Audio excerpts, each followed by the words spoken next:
दे जल्दी। बनाऊंगी भाई कल, आज तो सिर्फ। तो आज सुबह की शुरुआत हो रही है भाई 3 बजे से, क्योंकि रात से तबीयत हो रही थी बेटे की ख़राब, यानी उसको ना कान में, अब लो तो उसको लूज मोशन ने परेशान कर रखा था, और अब उसका कान रात से कह रहा है, कई बार उठ के बोल रहा है मम्मा दर्द हो रहा है। दवाई भी डाल दी थी और डॉक्टर से फ़ोन करके वो भी ले लिया था, दवाई ले आए थे इसके कान के लिए और नाइट में ही। और रात को फिर भी कई बार दवाई मैंने डाल दी थी, फिर भी कितनी बार मम्मा मेरे को पेन हो रहा है, पेन हो रहा है, बहुत ही ज़्यादा, यानी पूरी रात ऐसे ही रखा। और यहाँ पे आज वो बिल्कुल भी उठने ही नहीं दे रहा था कि नहीं मम्मा अभी नहीं मम्मा। ये देख लो 3 बजे से और मुझे 4 बज गए थे नूई बैठे, और हस्बैंड जी भी नहीं सो रहे थे, वो भी बार बोल रहे थे कि क्या नाम है लेट जा थोड़ा सा, क्योंकि मेरा बिल्कुल लेटने का मन नहीं कर रहा था। इसकी कान में ना रात भर चीस रही है, और फिर मैं यहाँ कई बार तो चेक भी करा कि पता नहीं क्या दिक्कत है, लेकिन कुछ दिखाई नहीं दे रहा था कान में। यहाँ पे फिर मैं चेक करने लगी थी एक बार और के, क्योंकि ये सो ही नहीं पा रहा था, रात में भी बिल्कुल नहीं सोया था, ऐसे बार मम्मा करके। यानी और जब बच्चे परेशान होते हैं ना, तो सच्ची बताऊँ माँ बाप को बिल्कुल नींद नहीं आती, उनकी रातों की नींद क्या, उनकी तो सारा दिन चैन सब हो जाता है, यानी इतना बुरा हाल होता है। यहाँ फिर मैंने उसे खूब मनाया, मैंने कहा बेटू काम करने दो, आज मावस वैसे है और 2 अक्टूबर वैस, तो सभी को गांधी जयंती की बहुत बहुत शुभकामनाएं, और पितृपक्ष की यानी अमावस्या भी है भाई। तो मैं इस वजह से फिर काम में चल दी थी कि भाई ऐसे तो काम नहीं चलेगा, और हस्बैंड जी भी कहते हैं मैं भी उठ जाता हूँ, मैं भी थोड़ा काम करा लूँगा साथ में, लेकिन मैंने फिर उन्हें मना कर दिया था कि नहीं आप इसके पास ही लेटे रहो, क्योंकि बच्चे जब परेशान होते हैं ना तो वो फिर कुछ करने नहीं देते। तो मैंने इसलिए उन्हें लेटने के लिए बोल दिया था कि आप लेट जाओ, मैं कर लूँगी आराम से। तो यहाँ मेरा फिर ये भी था कि कहीं जाना तो है नहीं आज घूमने बिल्कुल भी, तो मैं थोड़ी सी देर तो अपना बाहर बालकोनी में घूमती रही, क्योंकि मेरे को ना अब जाके ना नींद आने लगी थी, क्योंकि तो सुबह आके ना फिर नींद ही आती है। ये अक्सर होता है कि हम चाहे कितना भी रात भर ना सोएं, लेकिन सुबह जब ये टाइम होता है ना 3 से 4 के बीच, तो ऐसी फिर नींद आती है जिसकी कोई हद नहीं। और यहाँ मुझे फिर ऐसे होने लगा था, यानी फिर मेरे को ऐसे बीपी सा डाउन फील होने लगता है। तो इस वजह से फिर मैं ना बालकोनी में घूमने लगी थी कि चलो कोई नहीं, मैं बालकोनी में थोड़ी देर घूमूंगी तो मेरा थोड़ा फ्रेश माइंड सा हो जाएगा और थोड़ा फ्रेश फील लगेगा।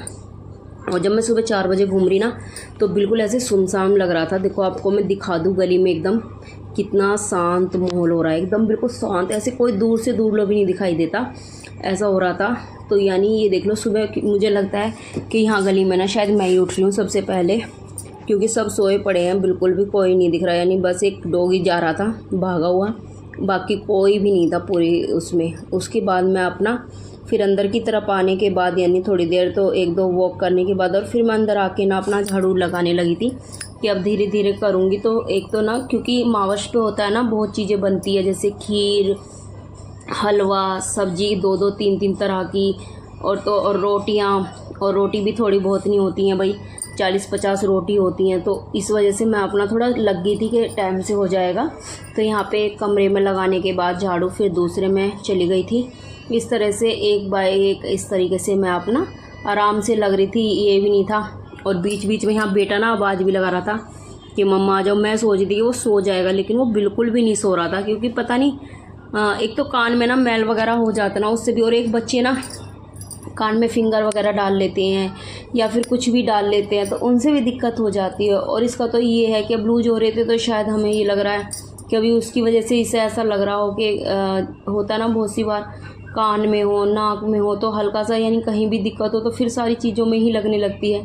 और इसको जब होने लग जाती है ना तबीयत ख़राब, तो इसको फिर कुछ ना कुछ यानी प्रॉब्लम चलती रहती है, फिर पेट की, कान की, नाक की, फीवर की, इस तरीके से बहुत यानी दिक्कत हो जाती है।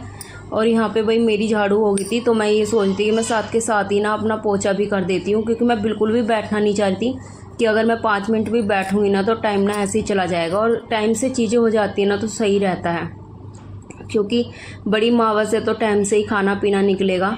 तो इस वजह से मैं अपना झाड़ू लगाने के बाद फिर अपना साथ के साथ पोछा लगाने लगी थी, क्योंकि मुझे बिल्कुल भी लेट नहीं करना था काम में। यहाँ पे एक बार तो हस्बैंड जी उठ के आ गए थे कि चलो कोई नहीं आप ये कर लो, मैं कर देता हूँ इस चीज़ को, आप उसके पास बैठ जाओ। क्योंकि मुझे ना बहुत ज़्यादा ऐसे घुमेरी से आने लगी थी, क्योंकि मुझे पूरी रात सी हो गई थी बैठे बैठे, मैं बिल्कुल भी नहीं लेट पा रही थी उसकी वजह से। क्योंकि मेरा बिल्कुल भी नहीं वो होता, जब उसकी तबीयत ख़राब हो जाती है तब बेटे की तो मेरे बहुत यानी टेंशन सी होने लगती है, क्योंकि ये बचपन में बहुत बीमार रहा है, बहुत ज़्यादा। तो इस वजह से ना इसको थोड़ा भी कुछ होता ना तो दिमाग बस घूमने लग जाता है और कुछ कुछ गलत गलत सी वो होने लगती है, इस तरीके से सोच होने लगती है। तो यहाँ मैं बिल्कुल भी नहीं चाहती कि उसकी तबीयत बिल्कुल ख़राब हो। बिल्कुल ऐसा हो रहा है कि 4-5 दिन से उसको लूज नहीं वो होने दे रहे, हमने दवाई भी, डॉक्टर भी दो। तो यहाँ पे मेरा पोछा हो गया था। अब मैं सोच रही थी कि मैं अब अपना नहा धो लेती हूँ। तो यहाँ पे हस्बैंड जी, बेटू अभी जग ही रहा था, मैं अंदर आई हूँ ना, मैंने कहा सो जा। तो वो पापा के उठ के रूम में चला गया कि मैं टीवी देख लूँगा, लेकिन इतनी सुबह सुबह हम बिल्कुल नहीं चलाने देते। तो यहाँ नहाने के बाद ना मैं डायरेक्ट आ गई थी भाई किचन में, और किचन में आगे सबसे पहले तो किचन को क्लीन करा, जबकि मैंने रात को ही ना जूने से और बहुत अच्छे से यानी साबुन वगैरह से क्लीन कर दिया था पूरे अच्छे से, और यानी ये बिल्कुल भी नहीं ज़रा सा वो छोड़ा था। तो अब अपने काम को चलते हैं। यहाँ सुबह की होगी मेरी गुड मॉर्निंग। उसके बाद मैंने सबसे पहले तो ना कुकर रख दिया था। कुकर में रख देते आलू, क्योंकि आलू की सब्ज़ी बनेगी, तोरी की सब्ज़ी बनेगी, और भाई जो हम अपने लिए बनाएंगे, जैसे कि हमें ना तो आलू खाने हैं, क्योंकि आलू भी हमने कुछ दिन पहले खाए, कल ही खाए थे सॉरी, और तोरी भी हम नहीं खाना मन था। तो मेरा मन था या तो मैं गोभी बनाऊंगी या परमल रखे थे वो बनाऊंगी अपने लिए। तो 3 सब्ज़ी बननी थी, तो तीनों गैस चला दी थी। एक पे तो मैंने तोरी छोंक दी थी, सॉरी छोंक रही हूँ यहाँ पे, और एक पे आलू रख देते, और एक पे रख दी थी मैंने खीर बनने के लिए, क्योंकि खीर में थोड़ा टाइम लगता है, तो वो भी मैंने साथ के साथ रख दी थी कि ज़रा सा भी टाइम ना लगे, तो इस वजह से। तो यहाँ पे मैंने कढ़ाई को अच्छे से पानी में क्लीन कर ली थी, और फिर अपना छौंकनी शुरू कर दी थी तोरी। तो यहाँ मैं दिखा रही हूँ आपको तोरी, और एक तरफ मैंने चावल भी निकाल लिए थे, तो तोरी मेरी छुप गई थी, और दूसरी तरफ दूध भी उफान ले गया था। तो इसमें धो के मैं चावल डाल दूँगी, और आलू भी इधर उबल रहे हैं, तो ये 3 काम एक साथ हो जाएंगे। इतने मैं अपना कुछ और कर लूँगी, जैसे कि आटा लगा लूँगी, और आलू परमल की सब्ज़ी बननी है तो परमल काट लूँगी। तो ये है कि थोड़ा थोड़ा कुछ ना कुछ यानी अपना साथ के साथ काम होता रहेगा, और टाइम से काम भी हो जाएगा। यहाँ आलू उबल गए थे तो मैंने उतार के उन्हें साइड कर दिया था, और दूसरी तरफ रख दी थी मैंने कढ़ाई, और इसमें बनाऊँगी मैं हलवा, क्योंकि हलवा भी बनेगा। कहते हैं ना सारी चीज़ आज के दिन सारी चीज़ देनी चाहिए, लास्ट दिन है उनका, तो सब चीज़ खुआ पिया के भेजना चाहिए। तो यहाँ मैंने दही भी निकाल, यानी साथ के साथ मैं भोग ना निकाल के भी रखने लगी थी। जैसे मैंने दही जमाई थी तो दही भी निकाल दी थी, क्या कहते हैं घी बूरा भी देते हैं मम्मी जी हमारी, ये सब चीज़ रखती थी। तो यहाँ हलवा भी बन के ऑलमोस्ट तैयार हो गया था बिल्कुल। मैंने ज़्यादा नहीं बनाया था, क्योंकि 2 दिन से हलवा बन ही रहा था, तो इसलिए नहीं बनाया था ज़्यादा। और यहाँ हलवा बन के तैयार हुआ, तुरंत के तुरंत मैंने उसको पलट के और कढ़ाई को खाली कर दिया था। तो ये था अपना, साथ के साथ अपना बर्तन भी धोते रहे, और फिर लगाना स्टार्ट कर दिया था आटा। तो यहाँ ये देख लो, मैं बैक टू बैक काम कर रही थी। हस्बैंड जी बार बार पूछने आ रहे थे कि कुछ कराना है। मैंने कहा नहीं, बस आप उसके पास बैठे रहो ताकि वो मुझे ना घेर के बैठा रहे।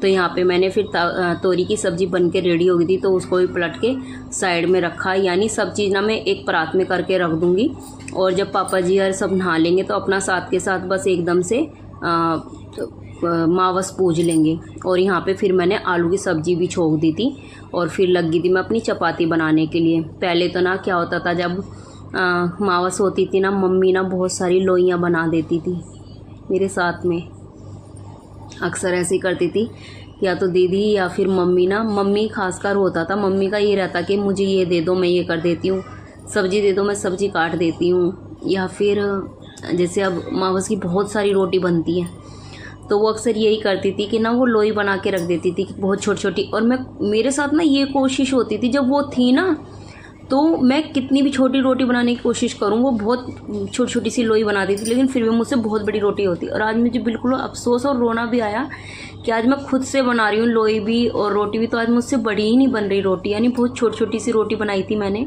और मैं आपको यहाँ दूध दिखाई थी, हमने ना गाय के दूध में खीर बनाई थी। कहते हैं ना कि जो श्राद्ध की खीर होती है वो गाय के दूध से बनानी चाहिए, भैंस के दूध से नहीं बनानी चाहिए।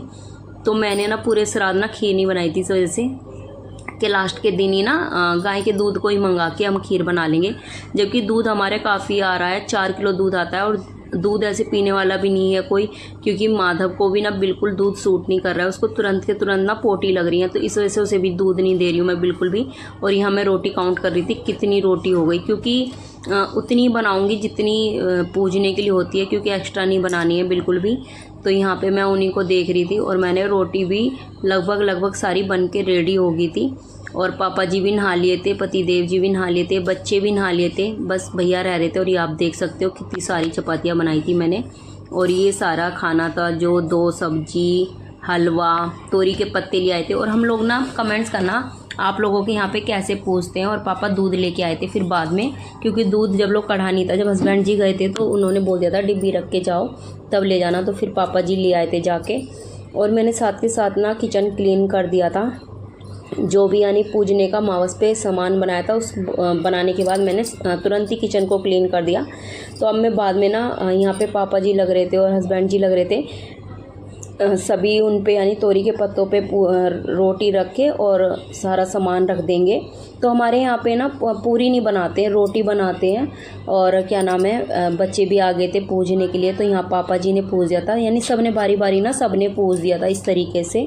और मैं लग गई थी अपने किचन में सब्ज़ी बनाने के लिए, क्योंकि मुझे बनानी थी सबके लिए सब्ज़ी, तो मैंने वो बना यानी छोंक दी थी उसको और फिर मैं अपना लग गई थी। तो यहाँ बेटी भी जिद कर रही थी, तो फिर पापा जी कहते तू भी पूज लेना, लेकिन पहले इनको पूजने ने दे। बच्चों की जिद होती है ना कि मुझे भी ये करना है, मुझे भी वो करना है। और आज मैं आपको बता दूं, हमारे घर के लगभग सभी बंदों ने, सभी ने पूजी है, सभी ने अपने देवी देवताओं को बहुत अच्छे से विदा किया है। और आप लोग कमेंट्स करना आप लोग किस तरीके से मावस पूजते हैं। हम लोगों के यहाँ पे तो इसी तरीके से ये मावस पूजी जाती है। और फिर यहाँ पे सबने पूजने के बाद फिर बाद में यानी बड़े भैया थोड़ा लेट नहाए थे, तो फिर वो भी आ गए थे। तो मैं यहाँ बेटी से बोल रही थी कि बड़े पापा के साथ में पूज लेना। ऐसा होता ना बच्चों का ये रहता, और पूछते रहे थे बच्चे यहाँ पे कि पापा ये किस लिए की जाती है। बच्चों के आजकल बहुत क्वेश्चन होते हैं, हम लोग तो कुछ नहीं जो था कर दिया, लेकिन आजकल के बच्चे ना सब चीज़ करने से पहले पूछते हैं कि ये क्यों कर रहे हैं हम, या ये किस लिए हो रहा है। तो यहाँ पे पापा उन्हें वही बता रहे थे कि मेरे यानी बड़ों का ये है, यानी जो एक्सपायर हो जाते हैं उनके श्राद्ध होते हैं, तो इस तरीके से। तो यहाँ मैं आपको टाइम दिखा रही थी, 7:54 हो गए थे भाई। और इतना अच्छे से टाइम पे हो गया था काम, मुझे इतनी खुशी हो रही थी कि मैंने इतनी जल्दी काम कर लिया था। उसके बाद मेरे पास टाइम ही टाइम था, क्योंकि सब्ज़ी मैंने छोंक के साइड में कर दी थी, वो देख सकते हो आप कुकर में। और दूसरी तरफ पापा दूध लेकर आए थे, तो दूध काफ़ी हो रहा था घर में, तो इस वजह से मैंने ना दूध को भूनना पसंद करा। मेरा ये था कि मैं दूध को भून देती हूँ, तो दूध को वेस्ट करने में कोई फ़ायदा नहीं है। तो इसलिए मैंने सोचा था कल से फास्ट नवरात्रि स्टार्ट होने वाले हैं, तो मैं यहाँ पे मावा भून लेती हूँ अच्छे से। तो इस वजह से मैंने कढ़ाई चढ़ा के और मैं फिर अपना लग गई थी मावा भूनने के लिए यानी।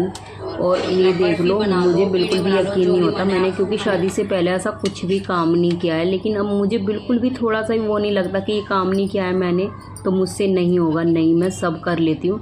और यहाँ पे मैं अपना आराम से तो ऐसे करती हूँ मैं, थोड़ा सा यानी दूध को ना ज़रूरी नहीं आप लगातार उसके पास में खड़े रहो, उसे चलाते रहो, नहीं आप उसे उफान आने दो बीच बीच में, यानी आप एक दो बेर इस तरीके से चलाते रहो, अपना आप भुन जाता है दूध। तो पहले मैं ये सोचती थी कि इसमें बहुत मेहनत होगी, लेकिन ऐसा कुछ नहीं है, आप उसे बीच बीच में घुमाते रहो ताकि वो लगे ना चारों तरफ। आप देख सकते हो कितना थिक हो गया है यहाँ पे, खूब अच्छा से, यानी मैं उसे बीच बीच में चला रही थी। थोड़े मेरे बाद में आके ना हाथ लाल हो गए थे बहुत ज़्यादा, क्योंकि लास्ट में मैं चलाती रही थी कि अब ये लग ना जाए कहीं।